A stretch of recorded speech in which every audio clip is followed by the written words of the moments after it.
Quand on visite des ateliers au Japon, on constate souvent que les outils et instruments de travail sont soigneusement rangés. Ce point est synonyme d'efficacité. Quand les outils sont proprement et adroitement disposés, pas un instant n'est gaspillé à les chercher. La disposition logique des matériaux réduit le temps consacré à les transporter vers les espaces de travail, ce qui réduit aussi les risques de collision. Ces techniques, visant à améliorer l'efficacité et la sûreté des travaux, portent le nom de Kaizen, un mot japonais qui signifie simplement « améliorer ». Dans l'atelier, nos ouvriers pensent toujours aux moyens d'améliorer le flux du travail. Ils modifient les démarches pour qu'elles exigent 2 gestes au lieu de 3 ou que 5 secondes suffisent au lieu de 10. Kaizen, c'est cela. Le concept Kaizen est né dans la construction automobile il y a près de 70 ans. En partageant leurs connaissances pour revoir et améliorer les démarches, les travailleurs ont apporté une précieuse contribution pendant les années de forte croissance économique du Japon, et la philosophie Kaizen est encore solidement ancrée dans l'industrie nippone. Voyons comment fonctionne le Kaizen dans cette sandwicherie dont la main-d'œuvre est surtout féminine. Auparavant, chaque employé se chargeait d'une seule démarche à mesure que les matériaux avançaient sur la chaîne. Mais une étape, couper le pain, prenait plus de temps et ralentissait le mouvement, obligeant le suivant à attendre.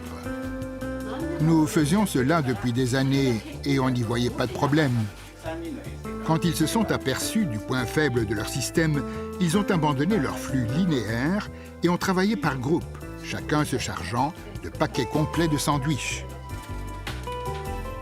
Après avoir modifié les plans de travail et avoir attribué plusieurs tâches à chaque personne, la durée requise a fortement chuté et la productivité a augmenté. Maintenant, nous ne devons guère attendre les ingrédients. On a vraiment amélioré le travail. Cet atelier emploie beaucoup de travailleurs handicapés. Ici aussi, l'approche Kaizen a payé. Un objectif central de nos efforts Kaizen a été de rendre plus facile et confortable la fonction de chacun. Les poubelles à déchets ont été conçues pour en faciliter le déplacement. Divers dispositifs d'assistance permettent aux personnes à déficience visuelle d'utiliser les équipements. Cet homme a eu l'idée Kaizen de stabiliser les tournevis suspendus avec des cordons flexibles, ce qui a réduit les gestes inutiles. Et comme les tournevis sont utilisés des milliers de fois par jour, il a gagné pas moins de 200 minutes de travail par mois. On a vraiment l'impression d'avoir accompli quelque chose quand on conçoit une nouvelle technique comme celle-là. Tous, nous réfléchissons et travaillons ensemble pour améliorer le boulot. Pièces de rechange et fournitures sont disposées en pensant aux handicapés visuels. Ainsi, ces rouleaux sont arrangés par type et de grands disques signalent au toucher qu'il n'en reste plus qu'un. Le design à impression claire de ces disques facilite aussi le travail des personnes à vue normale. Les crics permettent de lever ou d'abaisser les tables de travail pour convenir à la hauteur de chaque fauteuil roulant.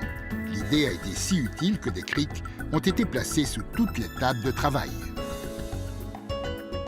Des idées destinées à faciliter le travail des personnes handicapées simplifient souvent le travail de chacun. Améliorer la productivité, la qualité et les conditions de travail sans nécessiter de nouveaux équipements. L'approche Kaizen à la japonaise attire des adeptes dans le monde.